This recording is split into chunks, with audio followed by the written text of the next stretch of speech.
بسم الله الرحمن الرحیم د اهل سنت والجماعت د عقیدې متعلق د نن د لسمه عقیده ده. په د نن عقیده کې د الله تعالی د صفات متعلق بحث ده. ما زال بصفاته قدیما قبل خلقه. د الله تعالی صفات دا ټول د همیشه نه وو، د مخلوق په پیدا کولو نه مخکې هم الله تعالی خالق وو. لم يزدد بكونهم شيئا لم يكن قبلهم من صفاته.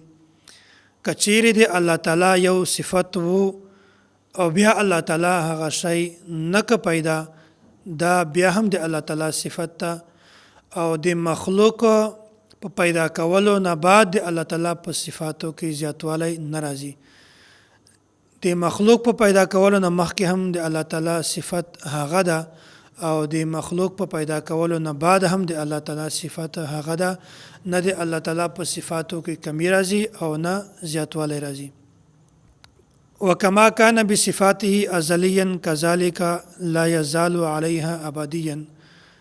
او داسې دی الله تعالی چې کوم صفات دي دا ازلی هم دي، د همیشه نه او ابدی هم دي، همیشه به وي. نو لکه څنګه چې د الله تعالی ذات دا ازلی او ابدی هم ده، داسې د الله تعالی چې کوم صفات دي دا ازلی هم دي او ابدی هم دي.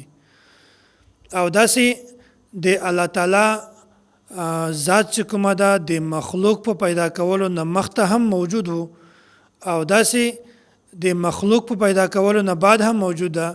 نو بالکل په دغه رنګ د الله تعالی چې کوم صفات دي دا د مخلوق په پیدا کولو نه مخکې هم موجود وو.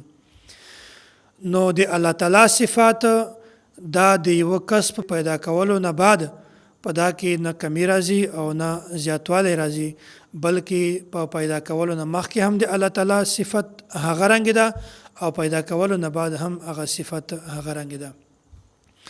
که څوک دا وایي چې د یو شی په پیدا کولو سره سره د الله تعالی چې کوم صفت ته د هغه سره متصف کیږي، دا بالکل غلطه خبره ده.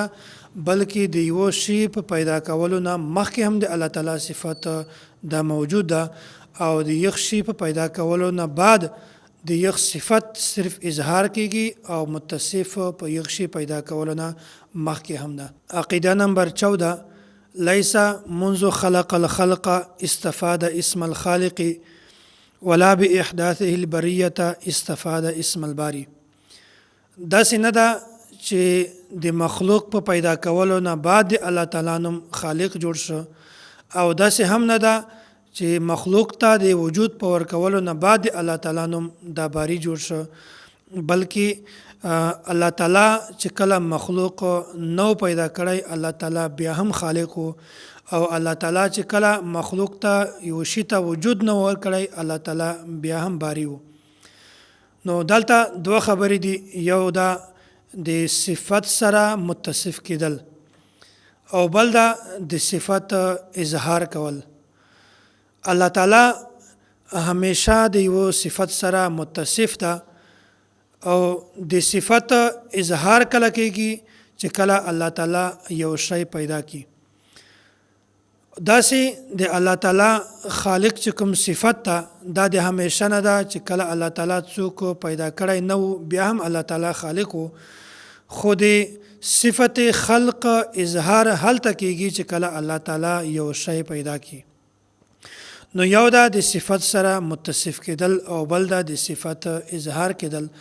الله تعالی د صفاتو سره همیشه متصف ده، که هغه کار الله تعالی کړی هم نه وي بیا هم هغه صفات د الله تعالی سره متصف دي. خو د صفت اظهار هلته کېږي چې کله الله تعالی هغه شی پیدا کی، یو شی ته وجود ورکي. د دغه مثال داسې ده، زه دا بیا هم درته وایم چې الله تعالی د مثال نه پاک ده، لا مثل له، او د الله تعالی مثال نشته، او داسې لیس کمثله شیء.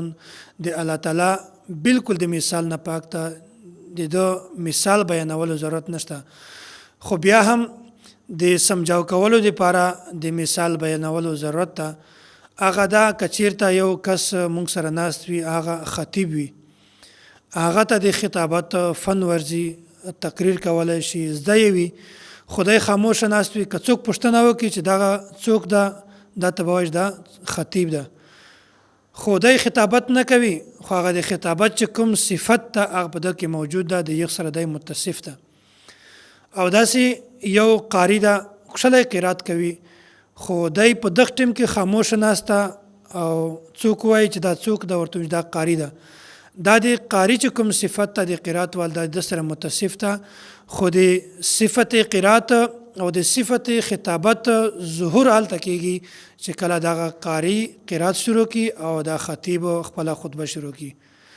نو یو دا د صفت سره متصف کېدل او بل دا د صفت اظهار کېدل. نو الله تعالی صفات دا ازلی هم او ابدی هم دي. الله تعالی صفات د همیشه نو او همیشه به وي. الله تعالی چې کله څوک نه دی پیدا کړي بیا هم الله تعالی هغه صفات په الله تعالی کې موجود ده، او الله تعالی چې کله هغه کس پیدا کی بیا په یو وخت کې د یو صفت اظهار کیږي.